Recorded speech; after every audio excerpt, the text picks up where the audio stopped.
In the summer of 2025, Netflix released an animated film, K-pop Demon Hunters, and it became a global cultural phenomenon. It racked up over 300 million views in just months, becoming Netflix's most watched animated film to date.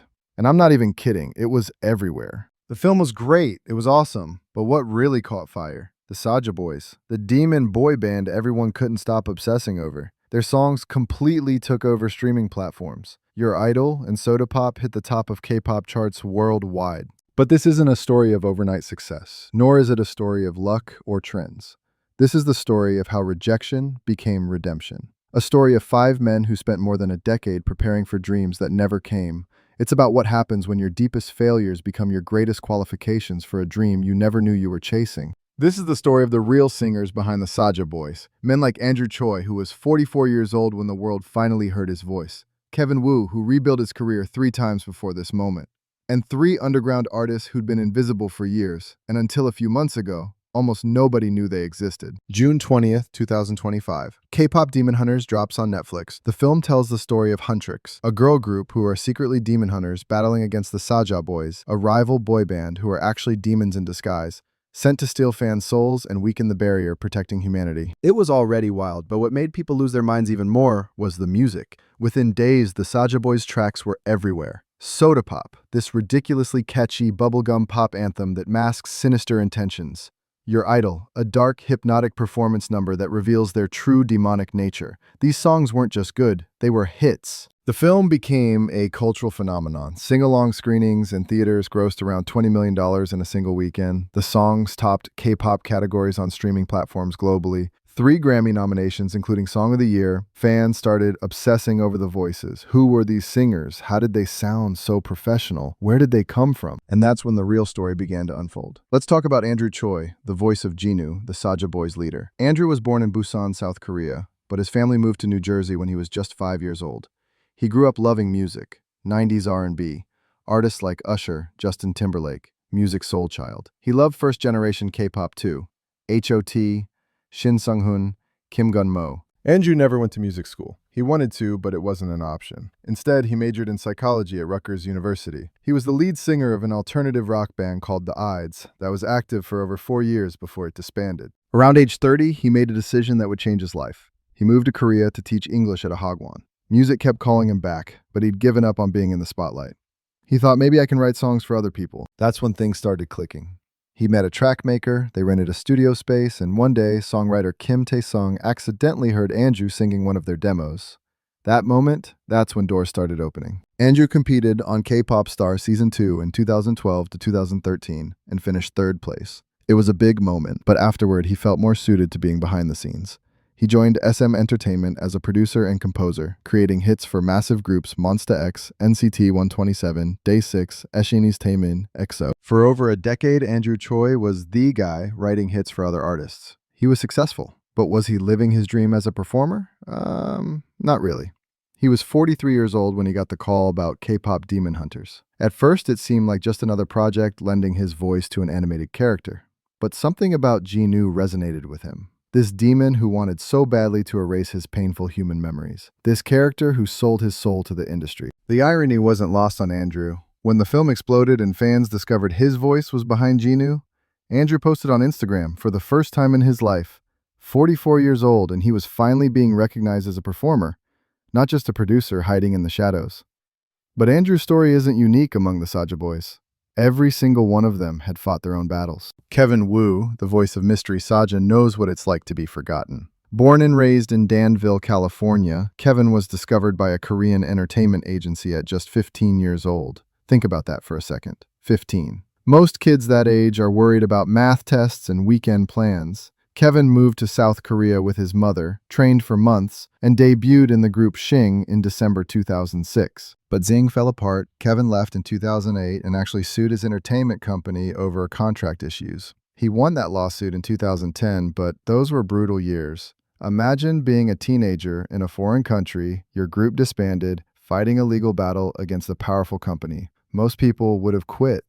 Kevin didn't. He re-debuted with U-Kiss in August 2008, and for 9 years he grinded. U-Kiss had breakthrough moments. Man Man Honey became huge in Southeast Asia. They toured globally, they built a dedicated fan base. Kevin became known as the group's main vocalist, lead dancer, and visual. He hosted radio shows, acted in musicals, took every opportunity that came his way. But in 2017, his contract expired, and Kevin made a choice. He left UKISS to pursue a solo career, and that's when things got hard. Going solo is terrifying. You don't have your bandmates anymore. You're not backed by a big company's resources. Kevin released music in Japan, tried to break into the American market, performed wherever he could. He became a social media content creator, connecting with fans on TikTok, YouTube, Instagram. He performed in musicals, did voice work for video games, took acting roles. He was hustling, constantly reinventing himself, but the mainstream success, it felt just out of reach. In 2022, he made his Broadway debut in the musical K-pop. It was a dream come true, but even then, Kevin was known as that former K-pop idol, not as the current star. By 2024, Kevin was in his early 30s, still chasing the dream, still working harder than most people could imagine. And then, K-pop Demon Hunters happened. Mystery Saja, the silver-haired member whose face is always obscured, became a fan favorite. Kevin's voice, mature and refined from years of training and performance, brought depth to the character. When fans discovered that Kevin Woo, the UKISS veteran, was behind Mystery, something clicked. Suddenly, a new generation was discovering his music. His social media exploded, his past work with UKISS got new streams, and for the first time in years, Kevin wasn't just surviving in the industry, he was thriving. The other three voices, they represent the underground grind that most people never see. Neckwav, who voices Abby Saja, is a vocalist and producer living in Seoul. He'd been making R&B and soul tracks, releasing music that would get thousands of views, not millions, thousands. Songs like Without You showcase his incredible vocal range, but in an industry dominated by idol groups and major label artists, independent R&B singers struggled to break through. SamUIL, previously known as Tayboat, provided Romance Saja's singing voice. He'd released tracks like Away 9 years before K-pop Demon Hunters, Calm, beautifully tuned songs that critics praised but mainstream audiences never discovered. He'd been working as a songwriter for groups like 17, Rise, and NCT Dream, creating hits for others while his own performing career remained in the shadows. Chung, the voice of Baby Saja, is a Korean-American rapper and songwriter affiliated with the Black label. He's written lyrics for massive artists Blackpink, Jeon Somi, and other YG Entertainment acts. Danny is talented. His industry peers respect him, but as a performer, he was virtually unknown to the general public. These three men represent thousands of artists in the Korean music industry. The producers, songwriters, session singers, and independent artists who make everything happen but rarely get the spotlight. K-pop Demon Hunters wasn't supposed to be a guaranteed hit. Director Maggie Kang had pitched the concept years earlier. Demon Hunters who perform as a K-pop group. It took years to get greenlit. Even when Sony Pictures Animation picked it up, industry insiders were skeptical. An animated K-pop film? Would Western audiences care? Would K-pop fans accept fictional groups? When casting began, the directors made an unusual choice. They cast voice actors and singers separately. An Hyo-sop, the famous Korean actor, voices Jinu's speaking parts, but Andrew Choi does all the singing. This pattern repeated for each Saja Boys member. The singers were cast early in production. They recorded demos, test tracks, full songs, not knowing if the film would even succeed. For Andrew, Kevin, Neckwav, SamUIL, and Danny, this was just another gig. Another project in a long line of projects. Another paycheck. They recorded songs like Soda Pop and Your Idol without seeing the final animation. They sang their parts separately, then the producers mixed everything together. It was professional work, but not particularly glamorous. Nobody expected the film to become the most watched animated movie in Netflix history. Nobody expected the songs to chart globally. Nobody expected Grammy nominations. And absolutely nobody expected fans to become obsessed with the fictional Saja Boys, demanding to know everything about the real singers behind them.